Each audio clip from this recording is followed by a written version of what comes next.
In front of me, I've got the brand new SAPPHIRE PULSE Radeon RX 9070 GRE Gaming OC video card, and today I am going to explore this video card with you. Hello fellow gamers, I hope you're having a great day. My name is Brent Justice and welcome to the FPS review. This is a brand new release from SAPPHIRE in the Radeon RX 9070 GRE series. Now, the Radeon RX 9070 GRE is not a new GPU. It was a China exclusive as of last May of 2025.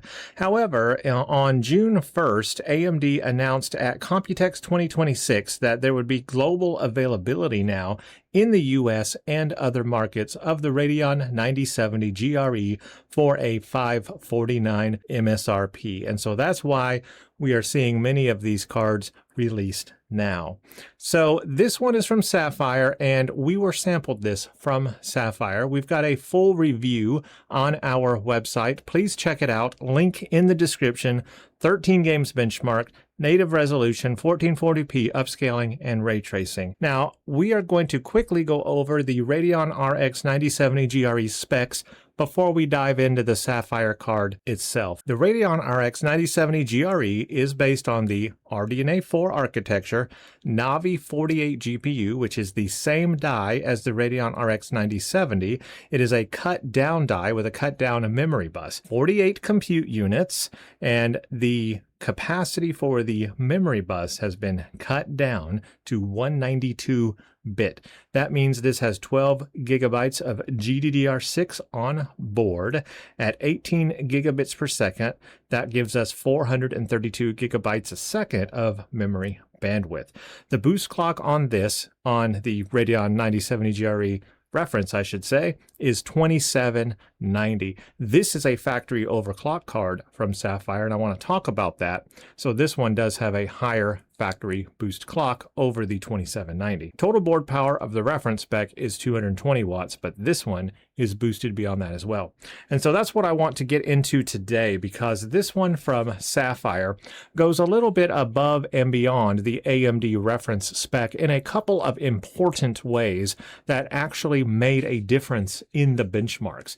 And for such a compact video card, this is a rather smaller Radeon RX 9070 GRE video card. It's compact and light for its performance, but yet it punches above its weight. And so that's what I want to get into today, specifically with this video card. Before I go into that, I want to quickly show you the box for this video card because I like the color scheme of that box. It has a nice purple and blue and red to it. It's just a really nice color. I don't know. It tickles me in an interesting way. And I liked that box when I saw it. So there you go. That's the box. But let's get into the video card here. This is SAPPHIRE's Pulse line. It's in SAPPHIRE's Pulse line of video cards. That means it sits under the Pure and the Nitro Plus in SAPPHIRE's lineup. This is a mainstream or entry-level video card lineup from SAPPHIRE, that Pulse series. And what's interesting is that this is actually the only 9070 GRE model that SAPPHIRE has. So this Pulse is it. There is not a Pure or a Nitro Plus of the 9070 GRE. This is it at the current time. Now, this one is factory overclocked, and that's what makes it unique. So it is the only model they offer, but it is a factory overclocked offering. So this one has a boost clock of up to 2920 megahertz instead of the default 2790 on the reference spec. Now, in order to achieve that with this video card, SAPPHIRE has boosted the total board power to 240 watts compared to the reference 220 watts. That is very important because that allows this video card to then boost up in clock speed to hit that boost clock, and it works. It's great. Plus, you can even overclock a little bit beyond that as well to get that total board power up a little bit more. But that boost of the total board power is needed to allow the GPU to clock up to literally almost 3 gigahertz just out of the box. So this otherwise standard specs, 12 gigabyte GDDR6, 18 gigabits, does have the standard 2-pin there are two 8-pin PCI Express power connectors, so standard power on this. Sapphire recommends a 650 watt power supply, so it doesn't require a higher wattage power supply for this model, even though it has a higher total board power. And let's look at the display ports on this.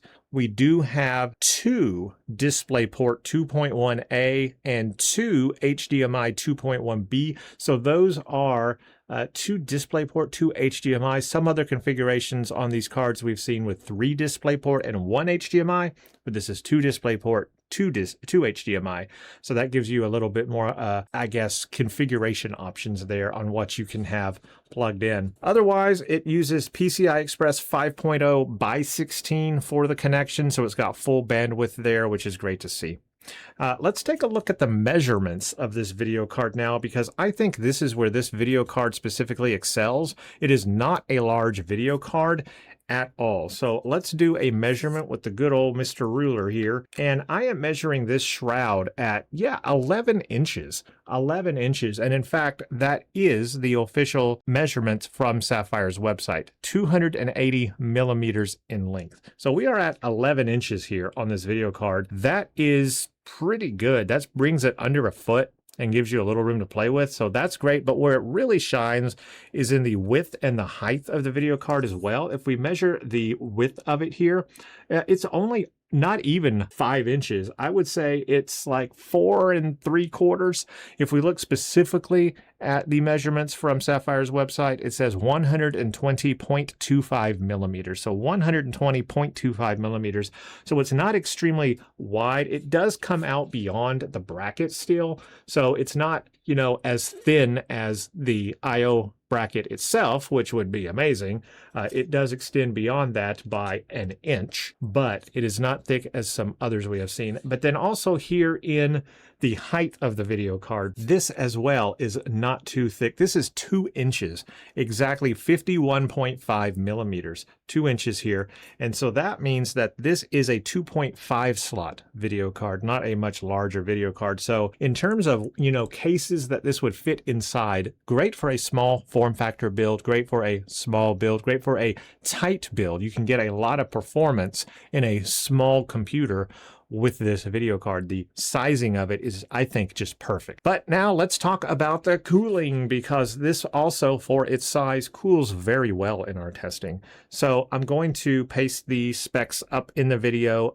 This has an 8-layer, 2-ounce high TG copper PCB. It has a 14-phase digital powered design, fuse protection. This uses what Sapphire calls its dual X cooling configuration with 2 large fans. They do have Tri-X or triple fan configurations in some of their Pure or Nitro Plus designs. This one is just a dual X config in the Pulse line, but that is actually plenty of cooling there. And it does have this air pass-through here. Part of their free flow cooling design, but this does have air pass-through. So if you look here on the video card, the PCB only comes to here, so this much of the video card is heatsink, and it still has air pass-through. So it does have that, but it's part of Sapphire's free flow cooling design, where the heatsink fins are shaped in a certain way that kind of directs the air out the top of the video card and out the bottom of the video card as well. That's where your air will come out. And you will see here on the end, it is fully capped off, and that is part of the frame defense system from Sapphire, and it's their box-like frame. It provides stability and rigidity. But yes, the shroud does connect to the full metal backplate of the video card, which gives it extra stability, extra durability, extra rigidity, and all of that. But yet at the same time, they kept the top very open, so air flows out freely. It's not blocked in any way. And also on the back, it is not blocked as well. So air can freely flow out, even though it can't flow through the back end. It can flow out everywhere else. Now on the front, it is blocked by the top or front of the heatsink inside, so you're not really going to get airflow out the back. Even though it is vented, you're not going to get airflow out the back.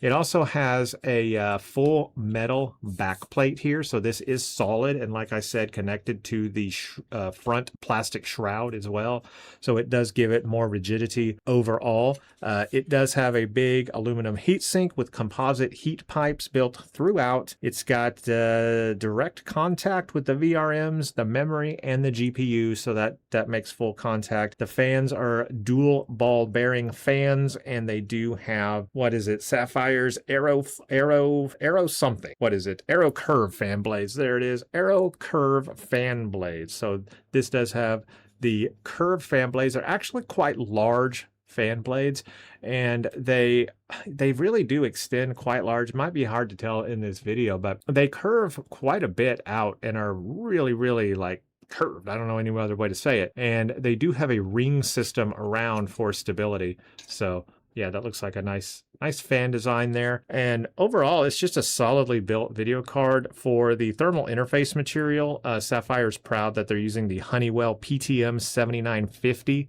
thermal interface material on this as well.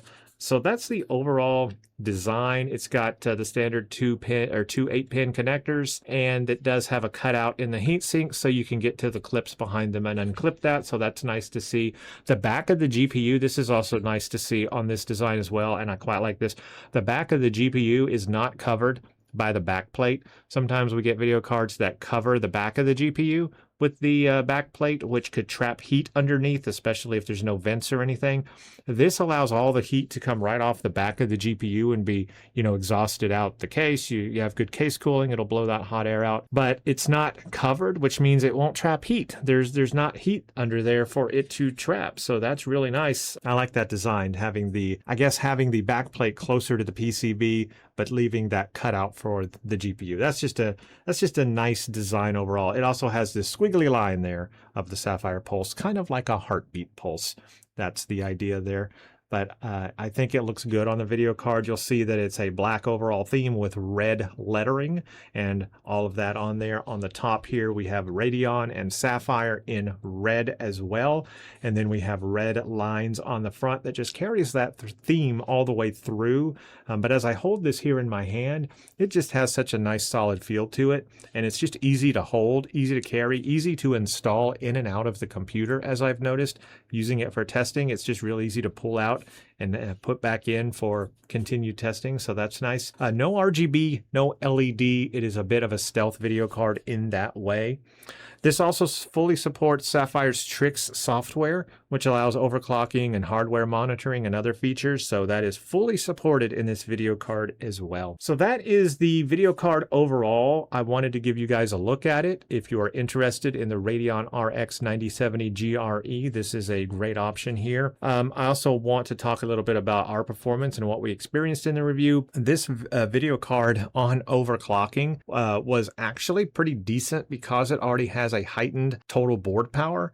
By increasing just 10% on that board power, we were able to get up to 260 watts, and that just gives it a little more headroom. We were actually able to overclock it over 3 gigahertz. So we were able to hit the over 3 gigahertz mark on this video card with a cool temperature as well. Now, that did not yield a performance improvement that really was worth it compared to the power that it took to get there. So it wasn't worth the overclock. I wouldn't do the overclock, but it's just interesting from a technical hardware perspective that a video card in this size and compact could overclock that high and still remain very cool, and also had the ability with the total board power to be increased. So it could take that, I guess is my point. It could take that with this cooler. And so that was good to see. Now, performance-wise for gaming, this did sit closer to the Radeon RX 9070 in performance rather than the 9060 XT. The factory overclock and the boosted total board power on this did allow it to get higher than a reference 9070 GRE, and that did help push it a little bit closer to the 9070 and a little bit more faster than the 5060 Ti 16 gig than the 9070 GRE already is. So I would say that was beneficial. Overall, we just like the compactness of it, the size, the cooling, just seemed to work really well for this particular video card. And honestly, if you're going to purchase a Radeon RX 9070 GRE, a factory overclocked model, with a higher total board power would be worth it to get that extra performance out of the 9070 GRE. Considering that I didn't even mention this at the start of the video, I will probably put up a graphic. The MSRP of this is $549. So the MSRP of this is still $549, which is the reference AMD MSRP spec of the 9070 GRE for the US and global launch. So it doesn't cost any more. It is still $549. Now, we don't know what the real world online retail pricing will be when these are available. Will that still pan out in the real world? That will be yet to see. But at least from Sapphire, the MSRP is $549. So overall, that is our look at this video card. If you're in the market for a Radeon RX 9070 GRE, definitely look for that and look at our benchmarks on our website if you're interested in that performance. And yeah, that's about all I've got for today, folks. And I just hope that you have a very, very blessed day today. And thank you so much for watching. If you like this video, consider giving it a like and subscribing to the channel for more videos like this. As always, thank you all for watching and stay tuned for the next one.